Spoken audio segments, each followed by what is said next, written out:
풀어야 됩니까? 아니면 막아야 됩니까? 본인이 사업체를 차리시는 게 낫겠죠. 하지만 삼성전자를 새로 차려. 사회적인 경제적인 구조 상황에서 어느 정도 비자 발성이 있지 않느냐. 일하는 것이 나쁜 것인 것처럼 이제 바뀌어가고 있는 거거든요. 그냥 막말하는 거 아닌가요?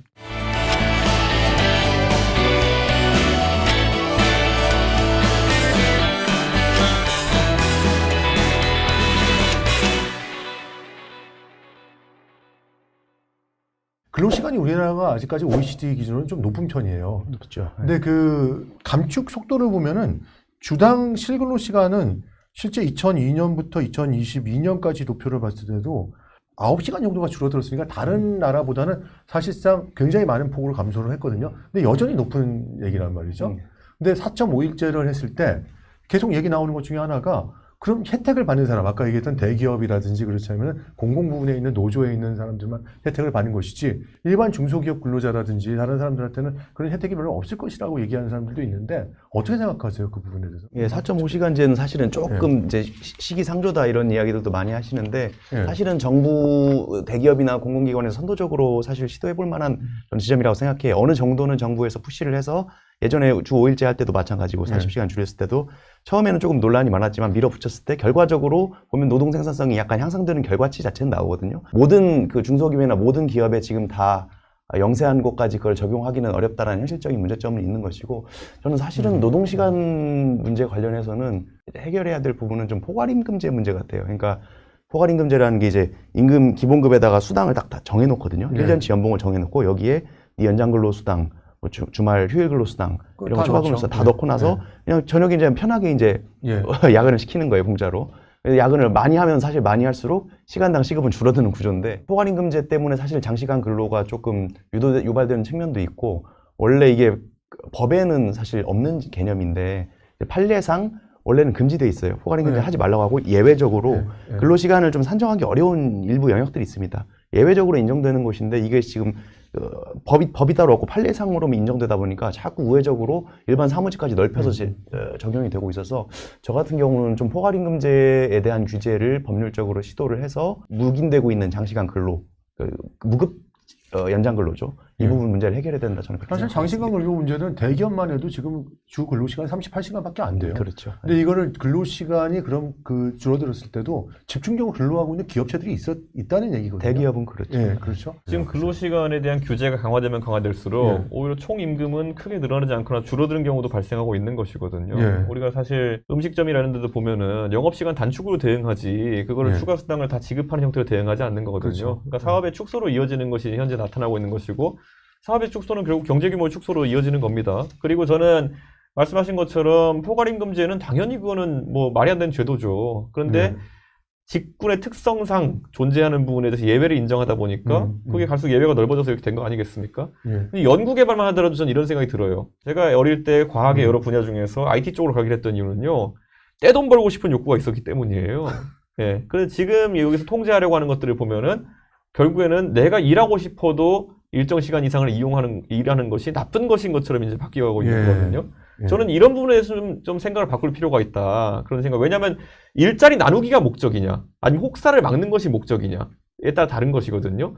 원래는 노동자가 불합리한 노동을 강요당하고 혹사당을 막기 위해 가지고 시작했는데 지금 뭐 일자리 나누기가 되어버렸어요. 한 사람이 자발적 의사가 있음에도 많이 노동하면 안 된다, 뭐 이런 식으로요. 저는 그런 것들은 좀 입장 전환해야 될 것이다 이런 생각합니다. 그러니까 자발적으로 이제 노동을 할 수밖에 없기 때문에 그들이 근로에 시달리다가 얼마 전에 뭐 런던 뭐 베이글 사태도 있었고 그런 부분이 있었잖아요. 진짜 아쉬운 안타까운 그런 부분들이었는데 지금 장시간 근로가 건강에 안 좋다라는 거는 이미 뭐 여러 그 기구에서 다 연구 결과가 지금 밝혀진 상황이라서 우리가 자발적인 노동이라고는 하나 사실은 우리가 그게 사회적인 경제적인 구조 상황에서 어느 정도 비자발성이 있지 않느냐를 가지고 이야기를 하는 거거든요. 뭐 생계를 유지하기 위해서 내지는 뭐 떼돈을 벌고 싶다는 욕망에 의해서일 수도 있지만 기본적으로는 일반적인 경우에는 생계 부양 유지를 위해서 비자발적 노동, 장시간 노동에 시달리고 있을 가능성이 높다라고 보는 것이고 그 경우에 보호장치를 하기 위해서 우리가 장시간 근로를 규제를 하는 것이죠.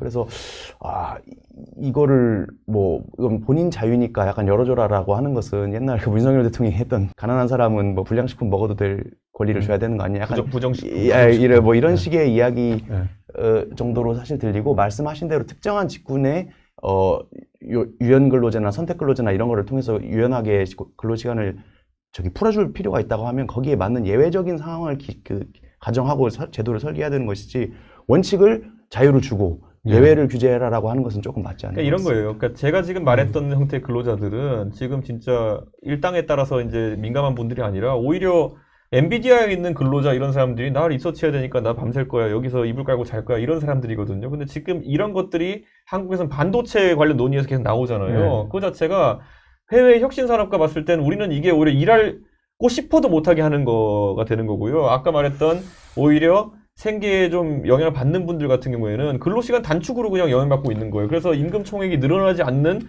기현상까지 발생하게 되는 거죠. 그러니까 업종마들로 좀 차등화는 있어야 될 것 같고요. 이 의원이 말씀하신 것처럼 이제 그런 생각이 들더라고요. 저번에 제 프로그래머하고 만났는데 네. 본인은 이 일을 하는 게 게임하는 것과 비슷하다고 얘기를 하더라고요.